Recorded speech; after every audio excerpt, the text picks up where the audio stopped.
नमस्कार प्रिय दर्शकों, आप सभी का स्वागत है मां कामाख्या वैदिक एस्ट्रोलॉजी में। मैं हूं आचार्य चंद्रमोहन पांडे। आज हम एक बहुत महत्वपूर्ण विषय पर चर्चा करेंगे। कुंडली मिलान होने के बाद भी रिश्ता क्यों टूट जाता है। बहुत लोग कहते हैं कुंडली मिली, गुण मिले, सब ठीक था, फिर भी शादी टूट गई, रिश्ता बिगड़ गया या वैवाहिक जीवन में तनाव आ गया। ऐसा क्यों होता है? आज हम जानेंगे कुंडली मिलान की असली सच्चाई, रिश्ते टूटने के ज्योतिषीय कारण, मार्च 2026 में ग्रहों का विवाह और रिश्तों पर प्रभाव और 12 लग्न वालों पर इसका क्या असर पड़ेगा। वीडियो अंत तक जरूर देखें क्योंकि आज कई भ्रम दूर होंगे। कुंडली मिलान के बाद भी रिश्ता टूटने के कारण केवल गुण मिलान काफी नहीं। अक्सर लोग सिर्फ गुण मिलान देख करके शादी तय कर लेते हैं, लेकिन जरूरी है ग्रहों की स्थिति को देखना, उनकी दशा अंतर दशा को देखना, मानसिक स्वभाव को देखना, पारिवारिक परिस्थितियों को देखना। इन सब का विश्लेषण जो करते हैं मंगल, शनि, राहु का प्रभाव।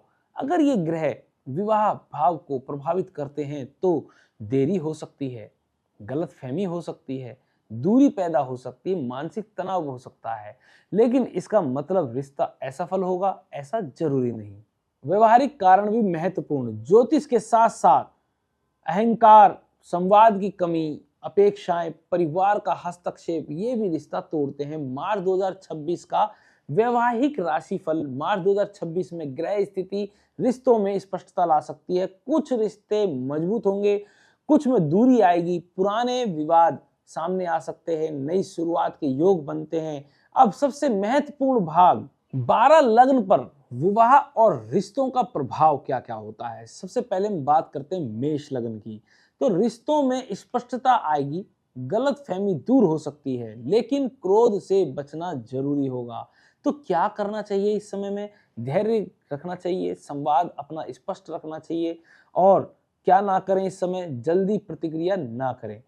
अब बात करते हैं वृषभ लग्न की। तो भावनात्मक संतुलन बहुत जरूरी है। पारिवारिक की भूमिका बढ़ेगी, आर्थिक कारण से तनाव संभव हो सकता है, तो आपको सलाह दी जाती है समझदारी से निर्णय लें। वहीं बात करते हैं मिथुन लग्न। मिथुन लग्न वाले जातकों का संचार सबसे महत्वपूर्ण रहेगा। बातचीत से रिश्ते सुधरेंगे, गलतफहमी से दूरी बन सकती है। बात करते हैं कर्क लग्न। कर्क लग्न वाले जातकों के लिए भावनात्मक संवेदनशीलता अधिक रहेगी, छोटी बात दिल पर न लें, परिवार सहयोग जरूरी है। बात करते हैं सिंह लग्न। सिंह लग्न वाले जातकों के लिए अहंकार से बचना बहुत जरूरी है। रिश्तों को सम्मान दें, नेतृत्व भावना संतुलित रखें। बात करते हैं कन्या लग्न। कन्या लग्न वाले जातकों के लिए अत्यधिक सोच रिश्ते बिगाड़ सकती है, विश्वास रखें, शंका से बचें। तुला लग्न वाले जातकों के लिए संतुलन आपकी ताकत है, विवाह योग मजबूत होंगे, साझेदारी भी लाभ दे सकती है। बात करते हैं वृश्चिक लग्न। वृश्चिक लग्न वाले जातकों के लिए भावनाएं गहरी रहेंगी, शक से बचें, स्पष्ट संवाद रखें।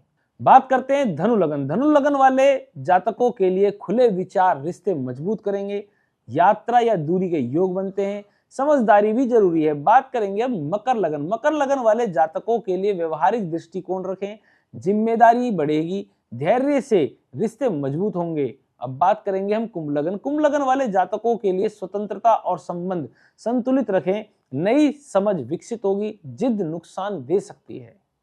बात करते हैं मीन लग्न। मीन लग्न वाले जातकों के लिए भावुकता अधिक रहेगी, विश्वास बनाए रखें, कल्पना से अधिक वास्तविकता देखें। अब बात करते हैं रिश्तों को मजबूत रखने के लिए उपाय। तो सबसे पहले हम बात करेंगे संवाद बनाए रखें, अहंकार कम करें, विश्वास रखें और धैर्य रखें, आध्यात्मिक संतुलन रखें। अगर ये चीज आप अपनाते हैं तो आप अपने रिश्तों को मजबूत रख सकते हैं। दोस्तों, आज हमने जिस विषय पर चर्चा की वह सिर्फ ज्योतिषीय या राशिफल तक सीमित नहीं है, बल्कि हमारे जीवन की समझ, धैर्य और आत्मविश्वास से भी जुड़ा हुआ है। ग्रह नक्षत्र हमारे जीवन में संकेत जरूर देते हैं, लेकिन याद रखिए आपकी मेहनत, आपका विश्वास और आपका सही निर्णय ही आपकी असली ताकत है। अगर जीवन में कभी रुकावट आए, काम बिगड़ जाए, रिश्तों में परेशानी आए या मन परेशान हो जाए तो इसे अंत मत समझिए। कई बार ये समय हमें मजबूत बनाने के लिए, सही रास्ता दिखाने के लिए और खुद को बेहतर बना समझने का अवसर प्रदान करता है। मार्च 2026 हो या कोई भी समय हो, अच्छा या चुनौतीपूर्ण दौर हमेशा स्थायी नहीं होता। समय बदलता है, ग्रहों की स्थिति बदलती है और साथ ही हमारी परिस्थितियां भी बदलती हैं। इसलिए कभी निराश मत होइए, धैर्य रखें, सकारात्मक सोच रखें और निरंतर प्रयास करते रहें। ज्योतिष हमें डराने के लिए नहीं बल्कि जागरूक करने के लिए होता है। अगर पहले से ये संकेत मिल जाएं तो हम सावधानी रख सकते हैं, सही फैसले ले सकते हैं और जीवन को बेहतर बना सकते हैं। और सबसे जरूरी बात, अपने कर्म, अपनी नियत और अपनी सोच को अच्छा रखिए। जब मन साफ होता है, मेहनत सच्ची होती है और विश्वास मजबूत होता है तो ग्रह भी धीरे धीरे आपके पक्ष में आने लगते हैं। अगर आपको आज की जानकारी उपयोगी लगी हो, कुछ नया सीखने को मिला हो या आपके मन की किसी उलझन को थोड़ा सा सहारा मिला हो तो इस सकारात्मक ऊर्जा को आगे जरूर बढ़ाइए। अपने आसपास भी खुशियां फैलाइए क्योंकि अच्छी ऊर्जा लौटकर आपके पास ही आती है। हमेशा याद रखिए कि आपकी किस्मत आपके हाथों की मेहनत और आपके दिल की सच्चाई से बनती है। इसी सकारात्मक सोच के साथ आज के लिए बस इतना ही। खुश रहिए, स्वस्थ रहिए और आगे बढ़ते रहिए और अपने जीवन को बेहतर बनाने की कोशिश कभी मत छोड़िए। फिर मिलेंगे एक नई जानकारी, नई ऊर्जा और नई प्रेरणा के साथ। धन्यवाद। जय माता की।